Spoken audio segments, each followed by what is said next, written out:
Really having a nice breakout year for John Cooper, really taking advantage of his opportunity. But Anderson, I thought he did. That was a late call. And then Dastu grabs Anderson. And a little more of this after a whistle. This is going to be call. This is going to be something we see more and more as the game goes on. As now Jake Evans jumping in, grabbing Oliver Bjorkstrand, and Dastu and Veleno want to go. Dastu's got his gloves off. I don't think Veleno's going to give him the fight. Couple Quebec natives were going to maybe light it up at the Bell Center. Anderson is still wrestling around with Paul. And it's Perry and Hudson. Now Struble is trying to get at Lilleberg, who's got the cage. Lilleberg's got a cage, and he went down earlier in the shift. Wow, and that just reignites more. Corey Perry, of course, of all people, is going after Lane Hudson right now. Everyone's around Veleno and Dastu. The officials, the referees actually breaking up Perry and Hudson. Nick Paul and Josh Anderson out at center ice.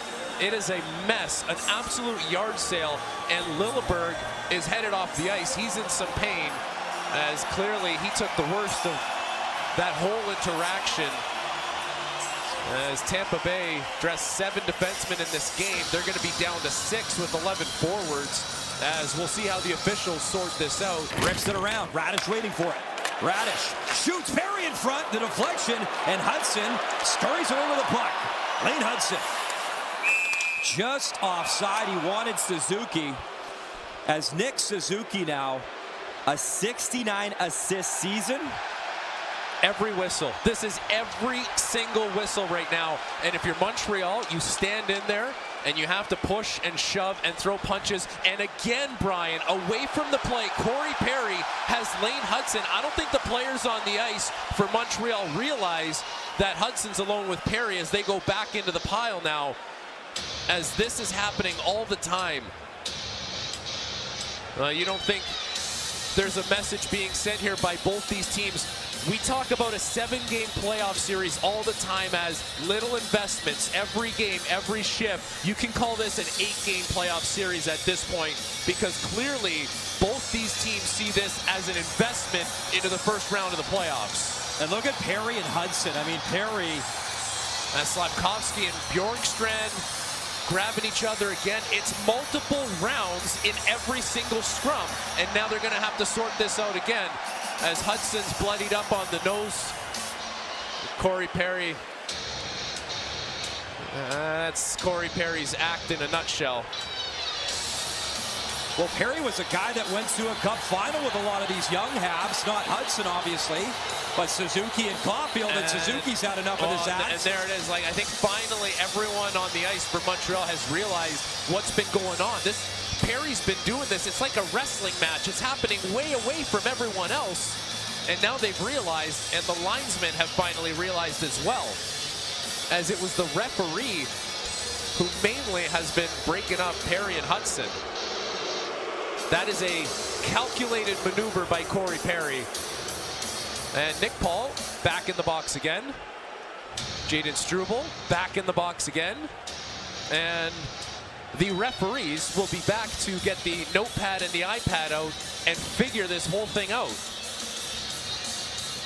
Yeah, it's not quite Tampa, Florida. But it's getting a feel, isn't it? It's going to have its own. All right, 22 on Tampa. Own feel. That's a minor penalty for slashing.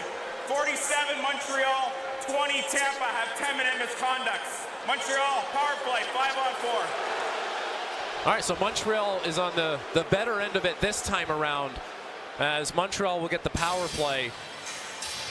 And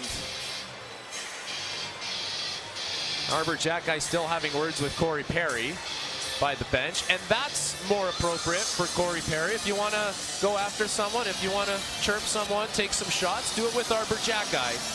That's more the weight class. So Nick Paul is down the tunnel, as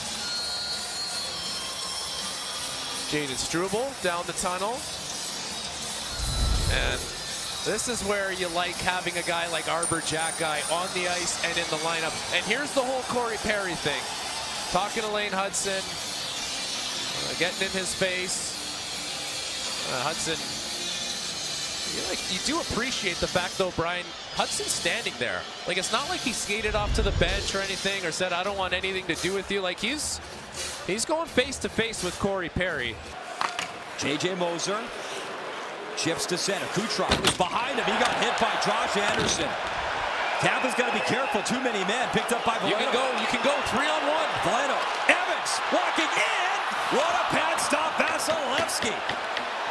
Evans again, waiting behind the play. Gloves are off Anderson, and he's dropping him here with Declan Carlisle. Oh, big rights, Anderson.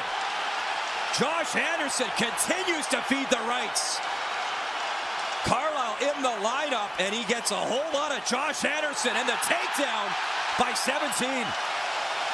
This is in response to Josh Anderson making a hit on Nikita Kucherov. The puck was available. Anderson said, no way, I'm going right for the hit. And it led to a 3-on-1 the other way for the Montreal Canadiens. And what a fight for Josh Anderson. He has been a wrecking ball in this game. 17, 5 minutes for playing. Tampa, 67. 2 minutes instigating. 10 minutes And he gets Carlisle to take the instigator because it's distance traveled to go to get Josh Anderson as the temperature continues to rise. And some hits are getting a little higher than others. Corey Perry is finally out of the box and on the ice. Kucherov's got the puck. Nikita Kucherov.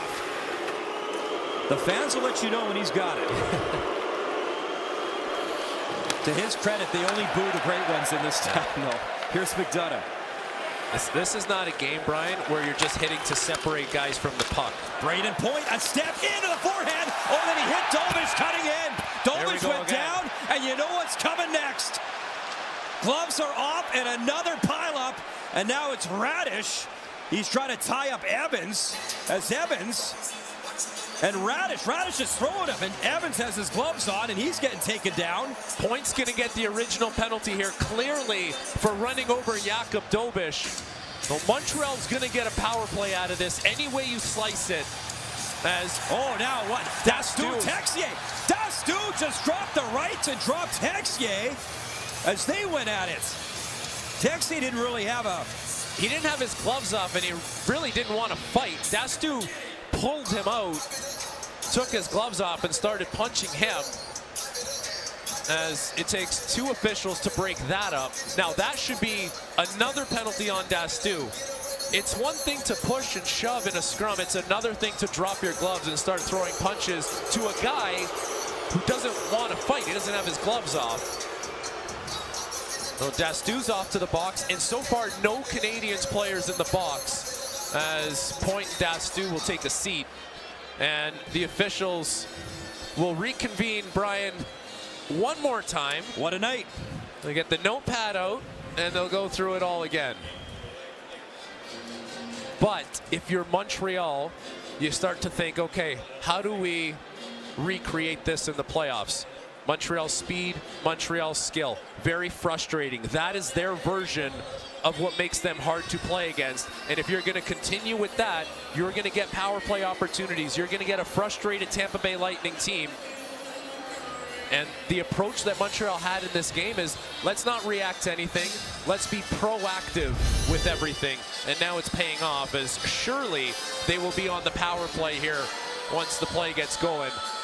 Braden Point right into Jakub Dobish. He wasn't pushed. You can clearly tell there's no intent from any Montreal Canadiens player to push Point into Dobish.